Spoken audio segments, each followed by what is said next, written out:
Because I have a dream that my 4 little children will one day live in a nation where they will not be judged by the color of their skin, but by the content of their character.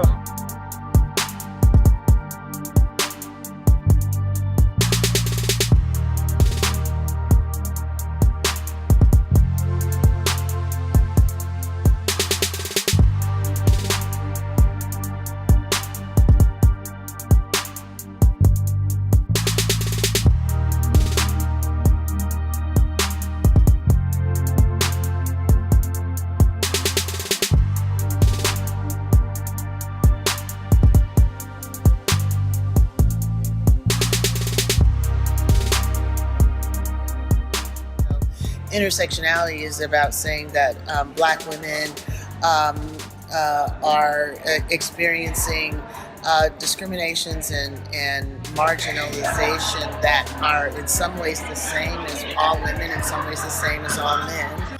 And then sometimes they experience a particular unique version, of it, in terms of persuading people to think about themselves as equal. I think actually Black women have an easier time critiquing inequalities that they experience relative to women, right? Because we have a conversation, we're prepared to criticize moments when we're not being treated equally as women. Many courts just couldn't quite understand how their claims were possible, given the fact that some of the companies that Black women were trying to sue had hired Black men and they'd hired white women. So the question was, is there an experience of discrimination that Black women have that's distinct from white women and Black men? Courts didn't seem to understand that. They thought about race discrimination as completely distinct from gender discrimination. So intersectionality was a way to try to imagine how intersections make Black women more vulnerable.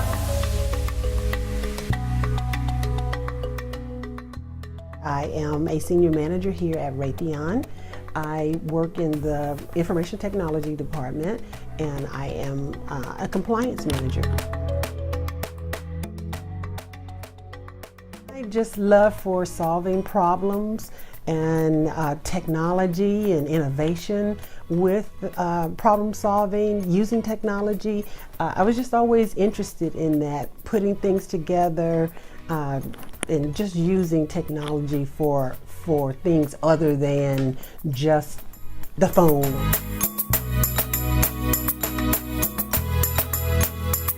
It was really hard because professors were mostly like the deans of the School of Math or Computer Science. That was intimidating, having the male teachers, all male teachers, and then being the only female in the class where you have male students that are truly interested and think that, hey, I'm going to be going to the moon. I'm going to work for NASA. And so it was intimidating for me. So it made me really make sure I knew everything I needed to do, and I had a really, really firm foundation for actually moving forward in any of the classes. I always had to raise my hand and basically prove myself when answering questions. And this is to the professor because it was very intimidating, him having a female in the class in the first place, and then for the other students watching to see how I'm treated and how I'm responding and answering questions. Am I smart or not? What's she doing in here? So it was very intimidating during that time. I have a BS in mathematics. I have an MBA, Computer Information Systems is the emphasis. Then I have a master's degree in Information Systems and Technology. And then all but dissertation for the PhD, Information Systems and Technology, where I'll focus on innovation for technology, distributing it into the environment.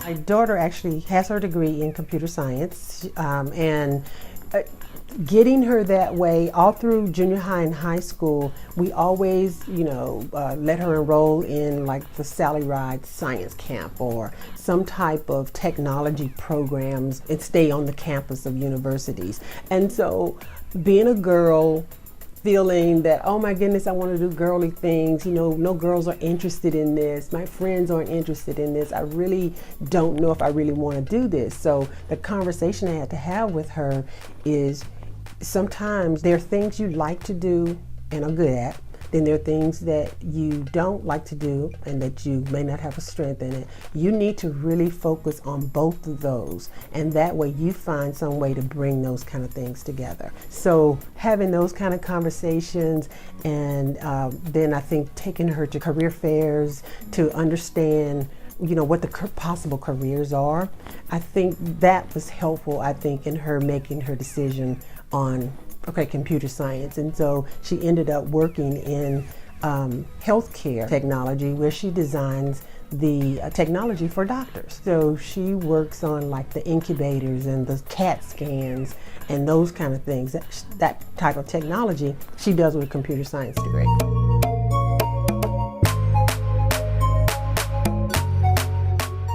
I'm working on Maya. I chose a bike because the creator that teaches us how to do it, he told me like in Mario there's like beaches and other things, and I chose a beach, and I wanted to do seagulls, bikes, people, and a car, and seashells. And I chose to do the bike first because it was the hardest, and I already finished my car.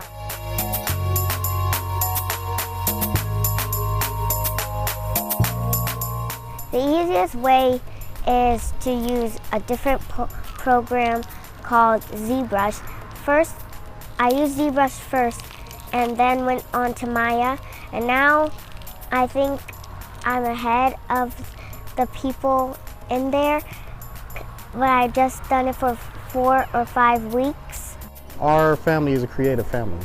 It was important for us when we decided that we were going to have children that if they were girls, we would give them every option available to do what their heart desired. So right now she loves gaming. I support her fully. As long as her creativity is able to flourish, and me and her mother, we're excited about whatever they decide to do.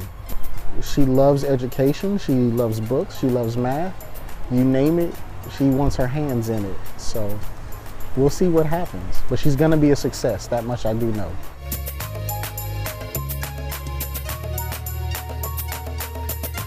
Because there's not a lot of African American women that do it, and I don't see them on TV, and I don't see other creators on TV unless it is like a creating show. This year we started our after school program. We run 16-week cycles, and we do 1 day a week from 3:45 to around 6. And Dior is amazing. Dior is one of our youngest scholars who has been in our program. We've had some other scholars who were more in the middle school range. We have our scholars broken up from 7 to 12 years old, and then from 13 to 18 years old.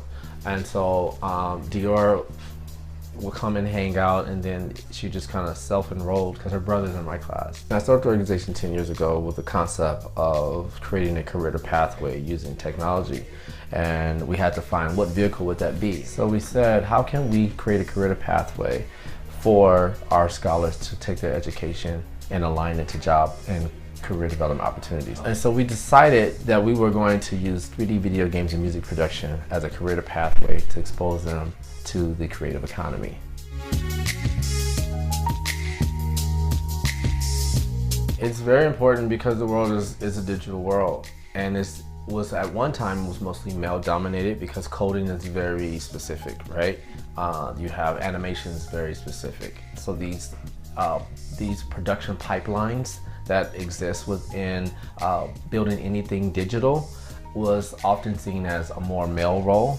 But since the world has become a world of entrepreneurs, and you have a lot of startups that have done extremely well, and some of those startups were started by women as co-founders or founders, and so it really changed the landscape to they were able to see it, so now they understand that it's just not dominated by any one gender.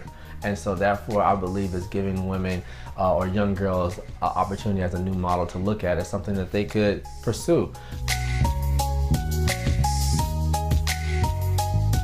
There's so many problems that need to be solved, and there's so much innovation, and there's so much technology out there that we can reuse to solve some of these problems. So I really see a big and bright future in the technology that we already have, and just kind of reusing it and kind of reinventing it to do some things that we want to do.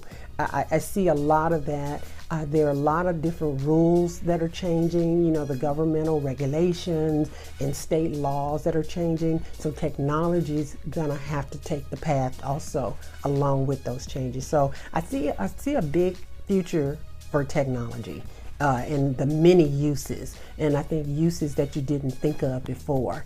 I think that's gonna be coming up also.